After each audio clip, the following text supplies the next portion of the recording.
Salam Nusantara, salam negarawan. Pemirsa yang berbahagia, sore ini kita akan mendiskusikan banyak hal karena alhamdulillah saya sudah bersama Pak Sri Eko Srianto Galgendu, salah seorang pemrakasa berdirinya Gerakan Moral Rekonsiliasi Indonesia, sekaligus peletak dasar Lembaga Posko Negarawan.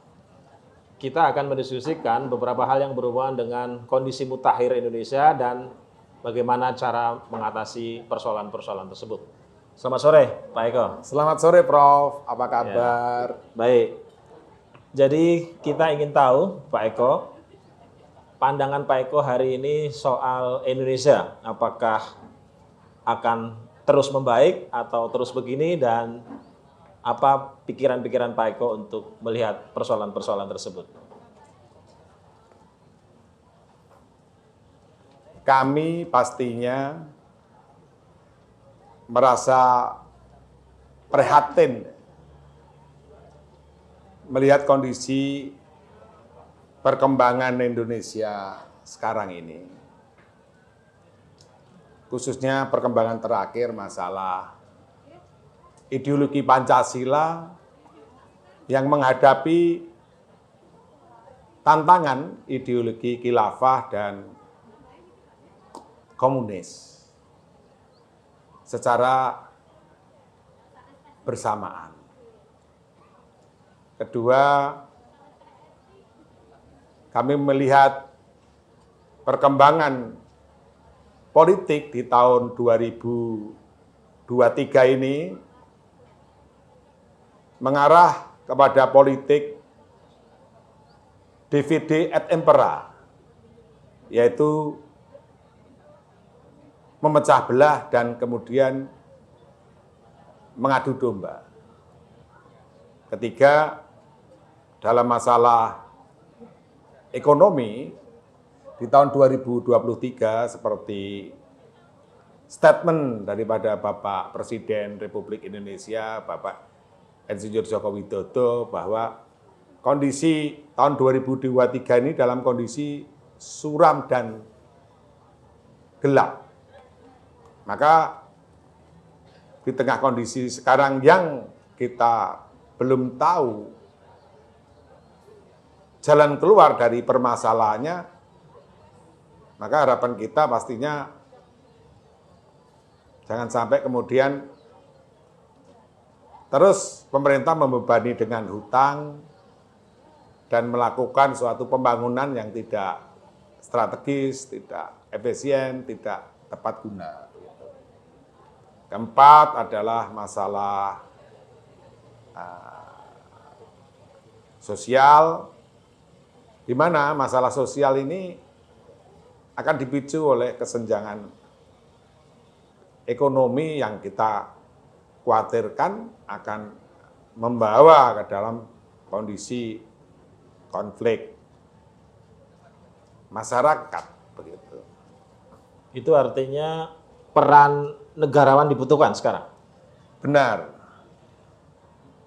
Jadi kita bersama mendirikan yang namanya Posko Negarawan karena berpikir, berkeyakinan, berkehendak bahwa harus lahir para negarawan di luar dari saudara-saudara kita yang di kegiatan politik. Negarawan bisa hadir dari para kalangan cendekiawan, budayawan, pengusaha, purnawirawan TNI Polri, tokoh-tokoh masyarakat, pengacara, bahkan aktivis-aktivis lingkungan hidup, perdamaian, dan lain sebagainya, Prof.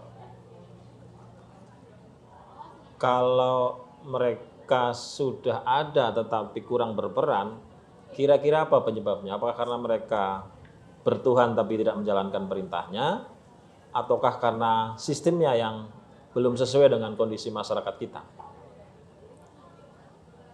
Yang pertama adalah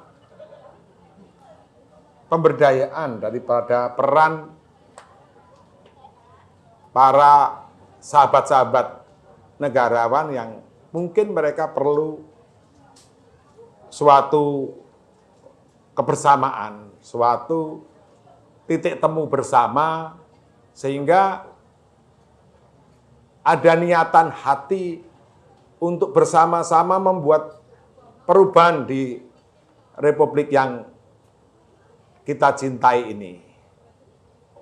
Kita bisa melihat bersama bahwa berdirinya Republik ini, para founding father kita, semuanya adalah para negarawan.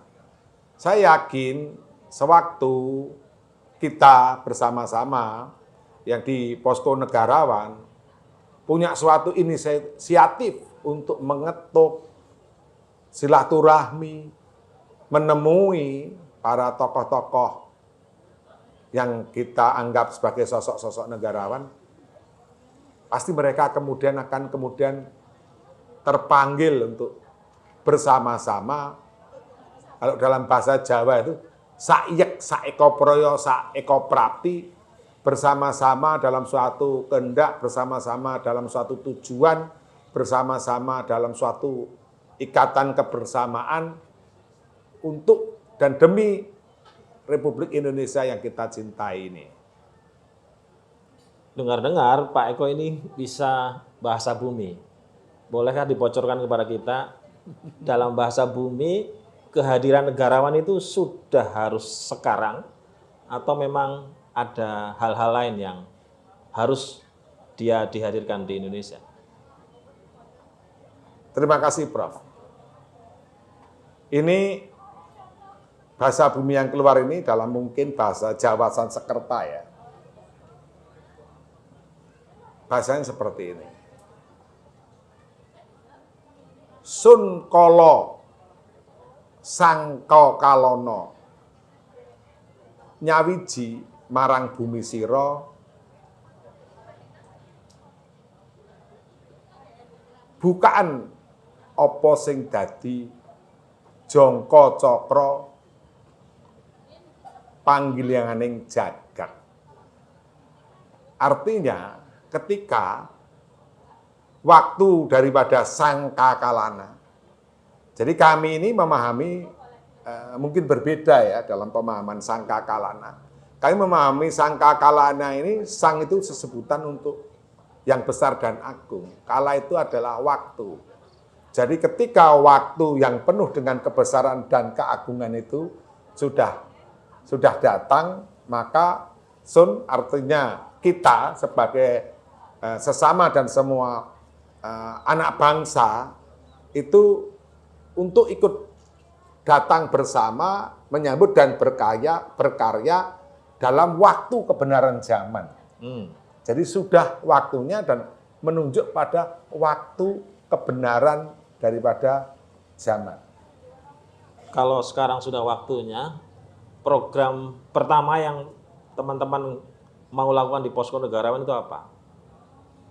Jadi program besar dari Posko Negarawan adalah pada 11 Maret 2023, seperti yang kita lakukan bersama-sama, adalah mempertemukan para negarawan yang sudah kami pilih pastinya untuk bersama-sama memberikan pesan negarawan. Bentuk pesannya adalah pesan kebijakan negarawan Sabta Gatra. Kalau boleh tahu, kira-kira isinya apa aja itu? Biar pemirsa bisa memahami Sabta Gatra itu. Sabta adalah 7, Gatra adalah wilayah, bidang, kekuatan yang merupakan matras ya. Matras ini adalah landasan, yaitu bidang ideologi, politik, ekonomi, sosial, hukum, budaya pertahanan, dan keamanan. pertahanan sama keamanan. Jadi sangat lengkap ya. Seluruh aspek nanti akan dibahas di dalam forum itu, menghadirkan para negarawan, dan berharap pemerintah dalam hal ini Presiden beserta jajarannya mendengarkan, mengimplementasikan agar seluruh kegelapan yang sedang menimpa kita semua segera berakhir. Kira-kira begitu? Benar, Prof. Jadi kami sangat merasakan bahwa wujud daripada Bapak Bangsa yang nanti kita harapkan akan ada pada para tokoh-tokoh negarawan ini bisa hadir. Yang akan membuat situasi yang lebih tenang, kondusif, tentram, sehingga dalam hal ini para pemegang kebijakan ini bisa lebih memiliki visi ke depan begitu. Tetapi permasalahannya adalah kami harapkan jangan mereka juga kemudian malah menjadi istilahnya pemicu permasalahan begitu. Ini yang menjadi harapan kita begitu. Karena situasi yang sekarang ini mesti harus ada suatu kewaspadaan. Penyelesaian permasalahan bangsa negara yang memang harus diselesaikan dalam suatu ranah berpikir bahwa kita ini satu anak bangsa. Jangan sampai kita ini diadu domba. Jangan sampai kita ini ribut carpe diem, artinya ribut hanya karena kemauan dan kepentingan sendiri atau kelompoknya. Ini tidak baik, apalagi kalau mereka yang sudah menjadi pemimpin itu kan jadi contoh, Prof. Mereka yang sudah jadi pemimpin itu jadi harapan. Mereka yang jadi pemimpin itu bahkan jadi mimpi. Ketika mimpi, harapan, dan contoh itu sudah tidak ada pada para pemimpin, akhirnya kan ini mohon maaf, ini masyarakat itu menjadi liar, tidak ada yang kemudian mengarahkan, tidak ada yang bisa dipakai sebagai suatu contoh, dan ini rawan sekali dalam kondisi sekarang ini. Gitu. Jadi Pak Eko masih punya optimis bahwa Indonesia bisa lebih baik sepanjang kita semua mampu melahirkan negarawan-negarawan yang berjiwa spiritualis. Ya, kita bersama memang harus optimis. Karena apa artinya kita ini kan?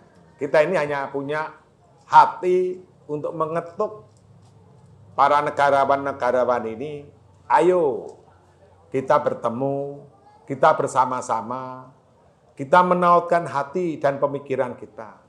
Kita menghilangkan ego, baik ego akademis, ego intelektual kita, ego jabatan kita bersama-sama. Bangsa ini, negara ini membutuhkan kehadiran para negarawan untuk bertemu bersama, berusaha menyelamatkan bangsa dan negara ini yang menurut Bank Dunia pun kita menghadapi suatu masalah, bukan hanya disintegrasi bangsa ya, tapi kebangkrutan ekonomi juga. Dan semuanya tidak ada cara lain. Harus ada kelompok orang atau seseorang yang menyatukan kembali bangsa ini. Baik, terima kasih Pak Eko atas penjelasannya. Pemirsa, itulah tadi wawancara kami beserta dan bersama Pak Sri Eko Sriyanto Galgendo, hal-hal yang berhubungan dengan negarawan, hal-hal yang berhubungan dengan spiritualitas, hal-hal yang berhubungan dengan Indonesia, dan bagaimana cara kita di dalam menyelesaikannya. Semoga wawancara pada sore hari ini, diskusi pada sore hari ini mencerahkan kita semua, dan kita akan ketemu pada wawancara-wawancara berikutnya. Sekali lagi, salam Pancasila, salam negarawan. Indonesia butuh generasi tangguh, berdikari dan berpendirian teguh, serta tekad untuk Indonesia utuh. Bangun semua daerah yang tak tersentuh,